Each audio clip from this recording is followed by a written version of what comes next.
I remember hearing about more guidance for other pillars. If so, please, Kanroji comes next.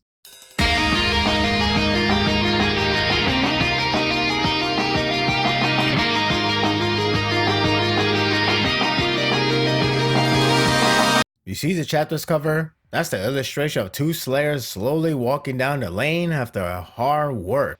That's their life in a nutshell, and it has grown more painful time after time. This chapter, however, have something else in mind. Rather than tormenting the fans, this was a welcoming change of pace and tone that had me laughing, grown to like that one character even more, and highly entertained. That is until the cliffhanger hits me hard with reality. The chapter's cover is nice, but it's a sad reminder of what took place earlier. It was excruciating. I assumed the rest of the chapter would be more torture and suffering. Fortunately, it wasn't, and honestly, it's much needed after two painful battles. It fits the nature of the series to have a comical moment in between the situation. At that point, there was no ongoing battle, so it's fitting to cool down. Jumping ahead for a bit, the upcoming battle will serve as a different style of combat that is puzzling, fresh, and fun. The scene with Tanjiro and Giyu is amusing. They have regained consciousness, but they are still bleeding. As troubling that sound, the interaction is funny. It's comical for how Giyu is trying to stop it, but because it won't, he will have to cauterize the wound, which Tanjiro is dumbfounded. Giyu says it with a straight face. The man is used to this wound. Poor Tanjiro is still new to this. He better pray the bleeding stops.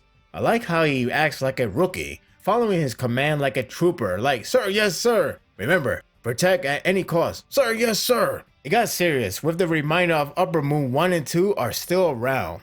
Well then, a Raven got some good news for them. It's reassuring that Doma is really gone, and the news spread to everyone. That way it can raise the momentum for Slayers, encouraging them that they can win. Tanjiro takes the news as such, which gives him hope that they will win.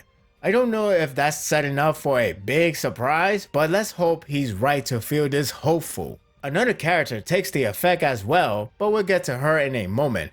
Basically, it's an encouraging news that they all needed. Will it be easy? With the amount of sacrifices and pain? It won't be. I was immediately hyped when Kanroji appears on panel. I started to review the weekly chapter late, and I have a lot to say about her. But long story short, the last arc made me like her a lot. I thought her first impression was a bit questionable because I didn't know how she would be utilized on love and stuff. But the last arc made me a fan. It's her charisma, charm, and personality that convinced me. This chapter is no exception, and the battle looks promising to be different from the rest, but in the same level of entertainment. She and Iguro spot Upper Moon 4 Nakime, in which he knows how fast Muzan chose the next successor Allah's replacement.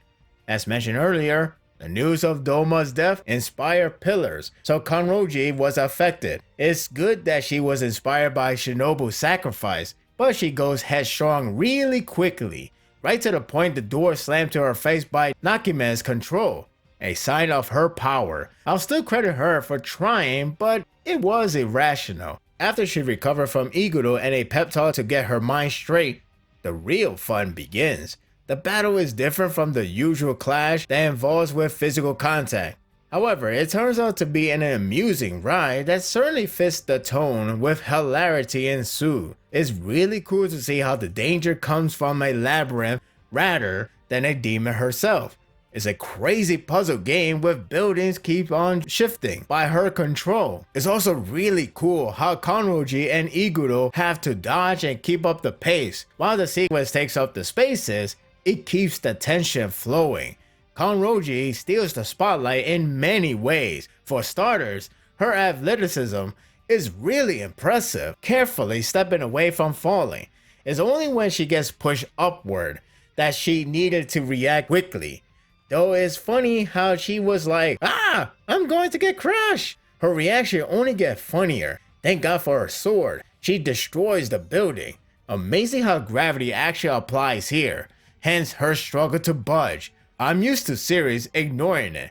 The best part is her second round at killing. One of her strong perks is how energetic she is, but in the right level of charm and humor. She feels so smart for figuring out Nakime's ability. So now supposedly this assures her victory. I was ready to laugh out loud for a repeat, especially since the setup is nearly identical. Hell, I thought she would fall for the same trap despite her determination, but she impresses me with her smooth evasion.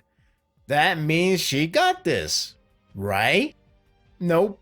She falls for a new trap that sends her out of the tower. Womp womp. I'll give her a credit for keeping up the pace and not foolishly repeat the same mistake. That said, she failed big time.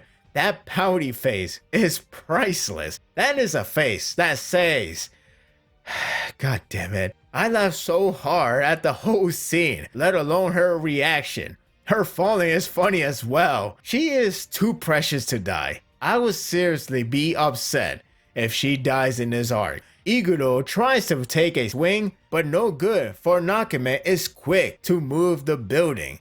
He said it best. Her blood demon arts aren't deadly, but damage to hell is incredibly annoying. The battle just started, and I find it pretty amusing already. As long as it makes for hilarious reactions from Kanroji, I'm perfectly solid.